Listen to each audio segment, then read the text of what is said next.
beribadah kepada Tuhan. Untuk mempersiapkan hati kita untuk beribadah kepada Tuhan, mari kita berdoa. Bapa kami yang bertata dalam kerajaan sorga, kami mengucap syukur Tuhan atas segala berkat yang telah Engkau berikan pada kami pada hari ini.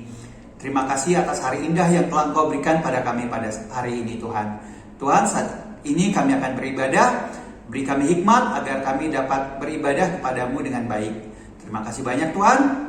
Hanya dalam nama Tuhan Yesus Kristus, Tuhan dan Juru Selamat kami yang hidup, kami panjatkan doa ini. Nah, mari kita bersama-sama memuji Tuhan, meninggikan nama Tuhan.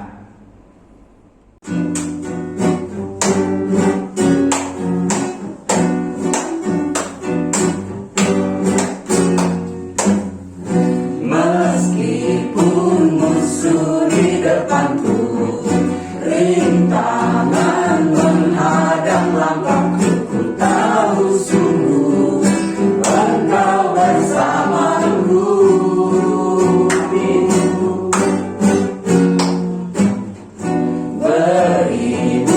Berhiburlah di sisiku, berlaksa di sisi kananku, ku tahu janjimu Engkau bersamaku.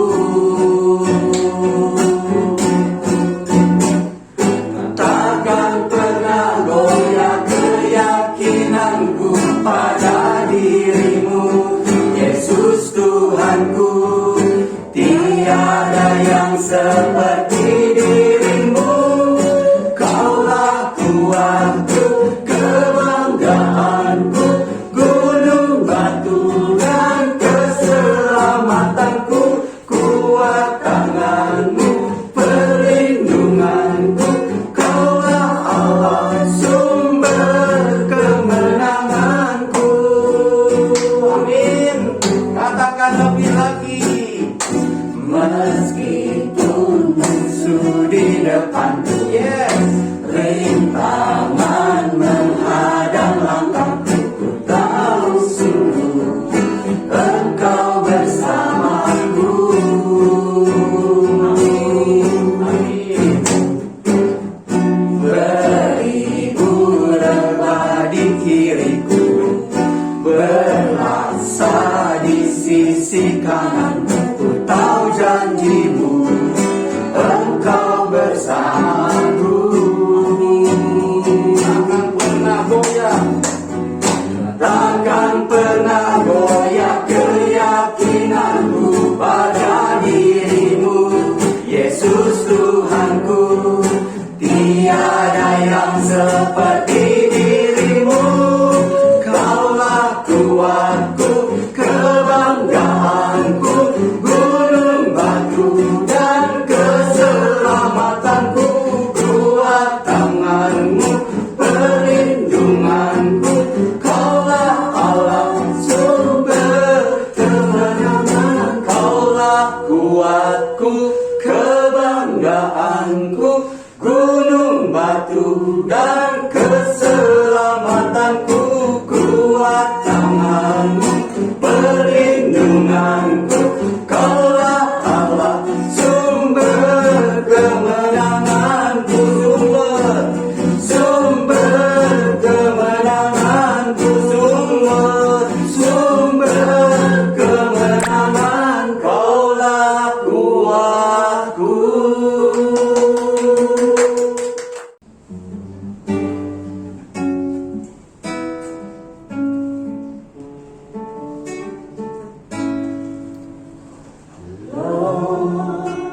You're more than anything, you're more than food, you're more than gold, more than anything, Lord, you're everything to me.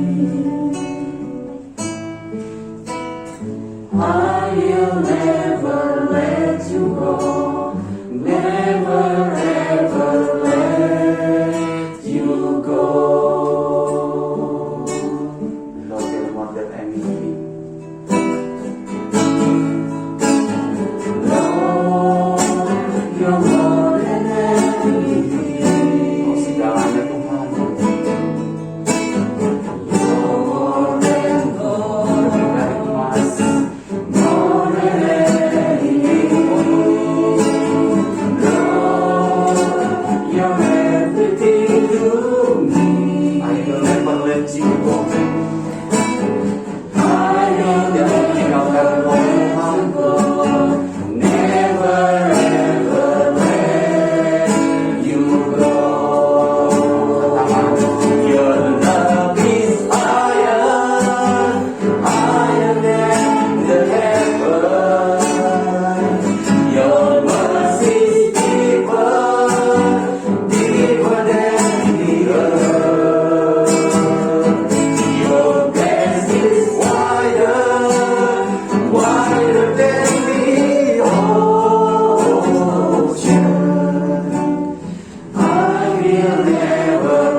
kami Tuhan.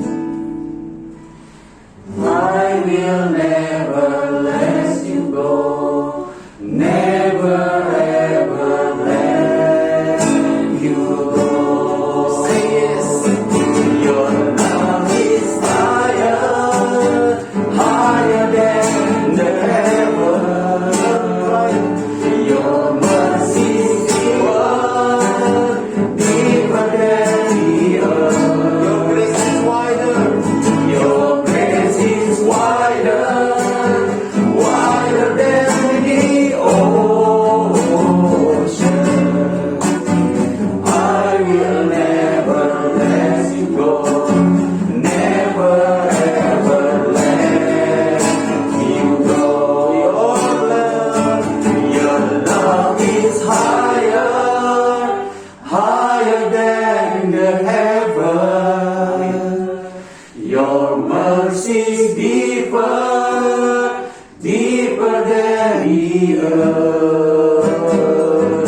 Your grace is wider, wider than the ocean. I will never let you go, never ever let you go. I will never let you go. I will never let you go, never ever let you go.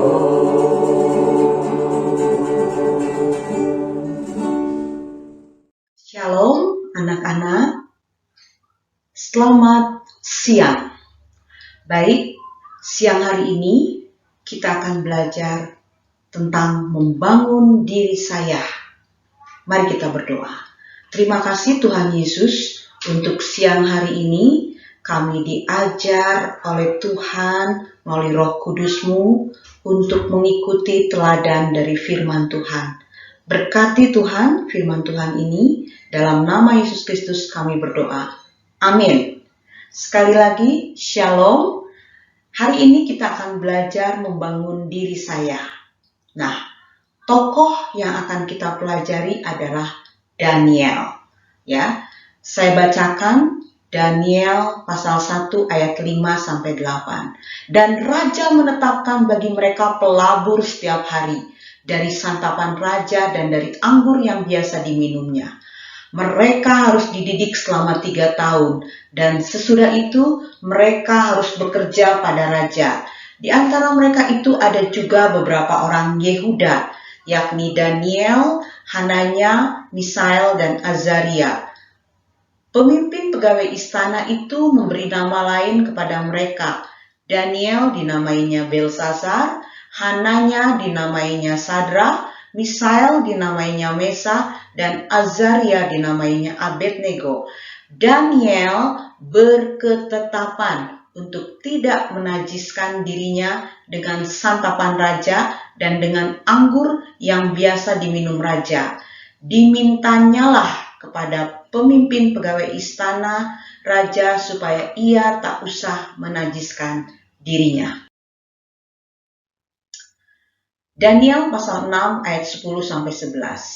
Demi didengar Daniel bahwa surat perintah itu telah dibuat, pergilah ia ke rumahnya. Dalam kamar atasnya ada tingkap-tingkap yang terbuka ke arah Yerusalem.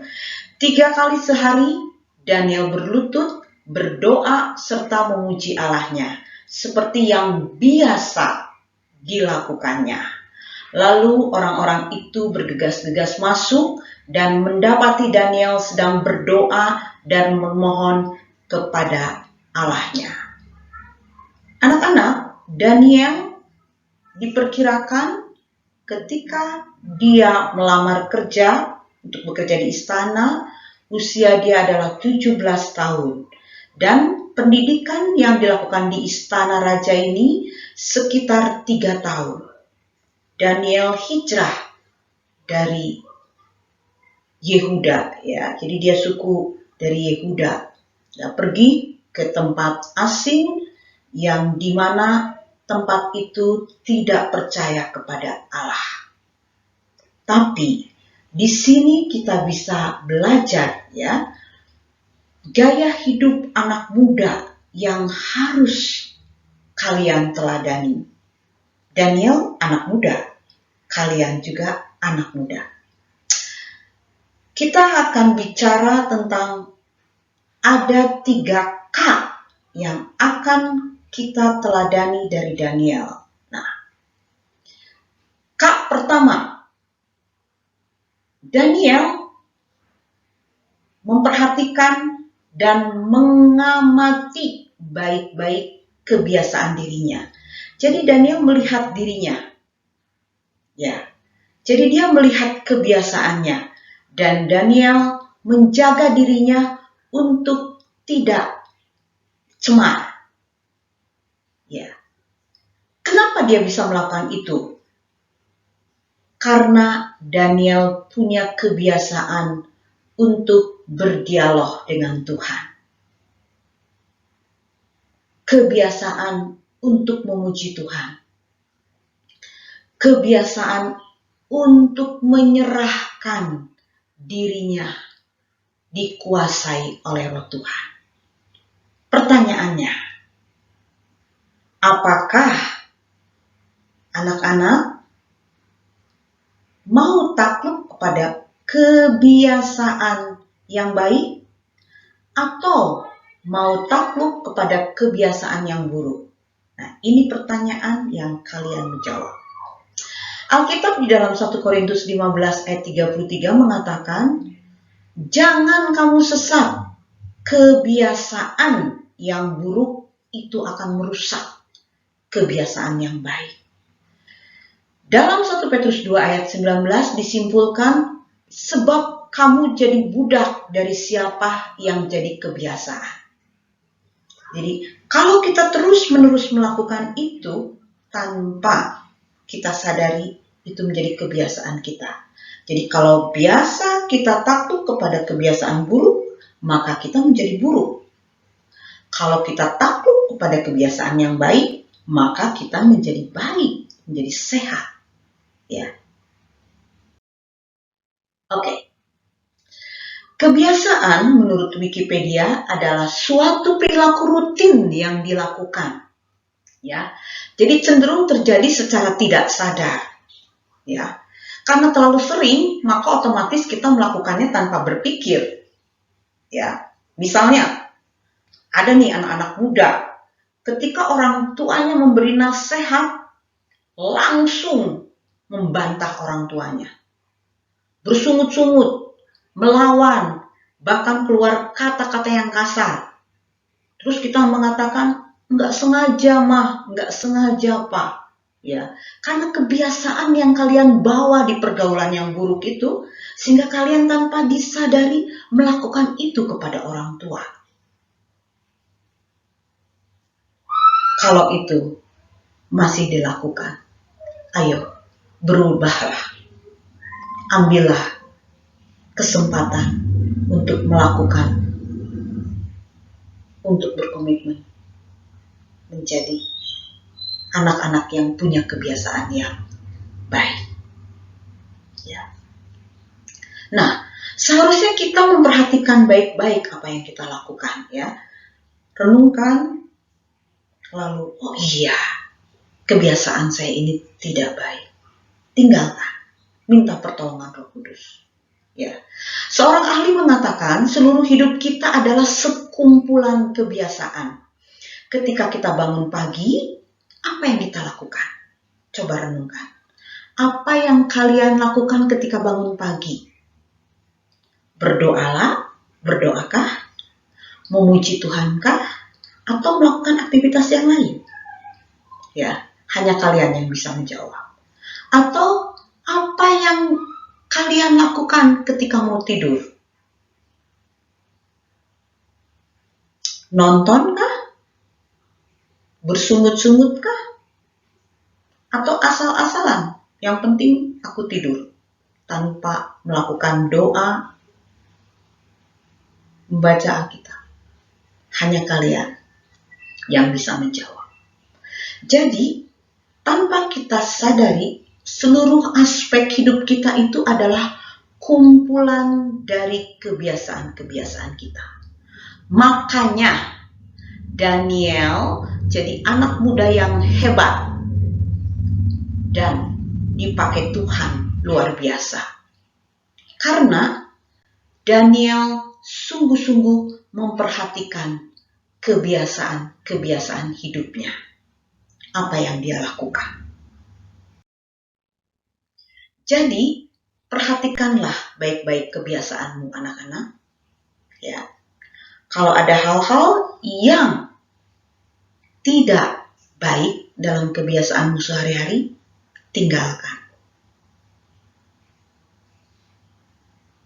Dalam sebuah penelitian disimpulkan 40% tindakan yang dilakukan seseorang bukanlah keputusan sungguhan atau keputusan sadar, tetapi merupakan sebuah kebiasaan. Jadi betapa kuatnya kebiasaan-kebiasaan. Kebiasaan menentukan masa depan. Pertanyaannya, kebiasaan seperti apakah yang sedang engkau bangun? Cara berpikirmu akan menentukan keputusan yang engkau ambil untuk kedepannya. Jadi bila hari ini engkau mendengarkan firman Tuhan, cepatlah ambil keputusan yang baik. Ya. Milikilah kebiasaan-kebiasaan yang benar dalam hidupmu. Tadi kita lihat di Alkitab bahwa kebiasaan Daniel adalah selalu berdoa dan memuji Tuhan dengan sungguh-sungguh. Bahkan dikatakan pagi dia melakukannya, siang melakukannya, malam juga dia melakukannya. Sungguh kebiasaan yang perlu kita teladani dan tiru. Baik, selain kebiasaan yang baik yang dilakukan Daniel, teladan K kedua adalah dalam Daniel pasal 1 ayat 8, Daniel berketetapan untuk tidak menajiskan diri dengan santapan yang disediakan raja dan dengan anggur yang biasa diminum raja. Dimintalah kepada pemimpin pegawai istana raja supaya ia tak usah menajiskan dirinya. Nah, K kedua yang dimiliki oleh Daniel selain kebiasaan yang benar adalah komitmen yang tinggi. Kita diukur, kita dipuji dari berjalannya waktu. Pengkhotbah 3 ayat 1 katakan, untuk segala sesuatu ada waktunya. Jadi ketika engkau komit, misalnya engkau katakan, pokoknya bulan ini saya tidak akan membantah lagi orang tua. Saya akan berhenti ngomong kasar. Saya akan berhenti main-main saat ibadah. Saya akan berhenti marah-marah. Nah, komitmen itu sangat penting. Tapi bagaimana kalau nanti saya tidak menurutinya? Yang penting komitmen dulu. Ya. Kalau saya boleh katakan begini. Dalam nama Yesus, saya komitmen mulai bulan ini untuk tidak ngomong kasar lagi. Saya komitmen mulai bulan ini untuk tidak berbantah-bantah, bersungut-sungut lagi. Saya berkomitmen untuk melakukan tugas yang diberikan tanpa marah-marah. Ya, komitmenlah. Saya beri waktu kepada anak-anak. Buatlah sebuah komitmen. Tuliskan, renungkan, dan katakan. Ya, karena iblis mendengar. Kalau kamu komitmen, iblis takut. Karena kamu komitmen dalam nama Yesus, dalam doa dan permohonan. Nah, Tuhan catat itu juga. Ya, komitmen. Ya. Baik, kalau engkau komitmen, kerjakanlah. Usahakanlah bukan karena engkau hebat, tapi karena ada Tuhan yang hebat. Yang memberi Roh Kudus dalam hidupmu. Yang memberi kemampuan dan memberi kekuatan. Ya. Nih, pertanyaannya. Dengan apa seorang muda dapat dihargai? dengan komitmennya. Jadi jika engkau katakan A, lakukan A. Jika engkau katakan B, lakukanlah B. Ya. Jadi menjadi anak muda yang bisa pegang komitmen. Tentunya komitmen yang baik ya, yang teguh, yang kuat. Albert Einstein mengatakan keberhasilan seseorang itu didapat dari bakat hanya 15%. Sisanya 85% adalah kerja keras dan persiapan. Nah, bicara kerja keras dan persiapan itu berarti komitmen. Bicara tentang sikap kita, keteguhan hati kita. Banyak orang memulai dengan baik, tapi tidak mengakhiri dengan baik.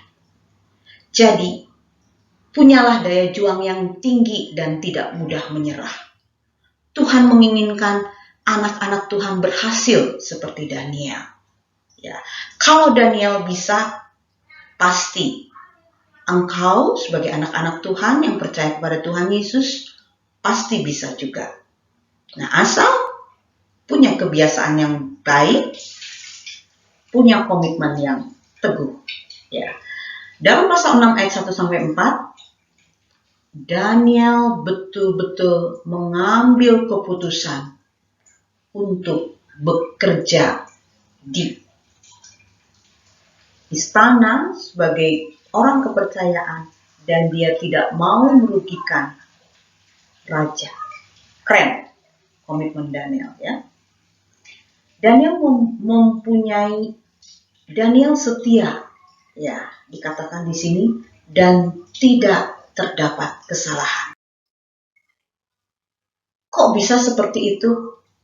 Karena Daniel membangun komitmen, ya, membangun kebiasaan dan membangun ketekunan, ya, luar biasa.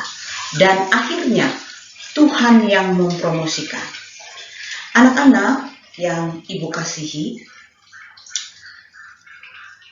Ibu percaya kalian punya kerinduan untuk menjadi anak-anak yang berguna bagi bangsa dan negara. Alkitab di Yeremia 29 ayat 11, Tuhan juga merancang hidupmu menjadi anak-anak yang punya masa depan yang penuh harapan. Tuhan tidak merancang rancangan kecelakaan. Tapi ingat, ada 3 K yang kita bisa teladani dari Daniel sebagai tokoh yang biasa membiasakan dirinya, membangun dirinya. Pertama, dia punya kebiasaan yang baik. Dia selalu memuji Tuhan, dia selalu berdoa, pagi, siang, malam, merenungkan firman Tuhan, berdoa, memuji Tuhan. Yang kedua, Daniel punya komitmen yang teguh. Dia tidak pernah mau dipengaruhi oleh pergaulan-pergaulan yang jelek. Justru dia mempengaruhi orang lain untuk menjadi baik. Yang ketiga, Daniel punya ketekunan. Ya, dia bisa dipercaya. Dalam melakukan sesuatu dia bisa dipercaya. Dia melakukannya dengan yang terbaik. Dengan 3 kunci K ini, Alkitab mengatakan Daniel dipromosikan oleh Tuhan menjadi orang kepercayaan raja. Bagaimana dengan kalian? Maukah kalian dipromosikan oleh Tuhan menjadi anak-anak yang membanggakan? Saya percaya kamu pasti mau. Mari kita berdoa. Terima kasih Tuhan Yesus untuk siang hari ini. Terima kasih untuk firman Tuhan. Terima kasih untuk teladan dari Daniel. Kami sungguh bersyukur punya Allah yang maha hebat. Ampuni kami Tuhan kalau tadi atau kemarin kami masih punya kebiasaan yang buruk. Kami berdoa hari ini Tuhan, di dalam nama Yesus, semua anak-anak yang mendengarkan khotbah ini, ambil keputusan membuat kebiasaan yang baik. Dalam nama Yesus, membuat komitmen yang baik dan teguh dalam nama Yesus, dan mau bertekun dalam pengenalan akan Tuhan. Dalam nama Yesus. Berkati ujian sebentar Tuhan. Kami berdoa supaya semuanya boleh mempersiapkan diri dengan baik. Dalam nama Yesus Kristus kami berdoa. Amin. Shalom. Terima kasih. Tuhan Yesus memberkati.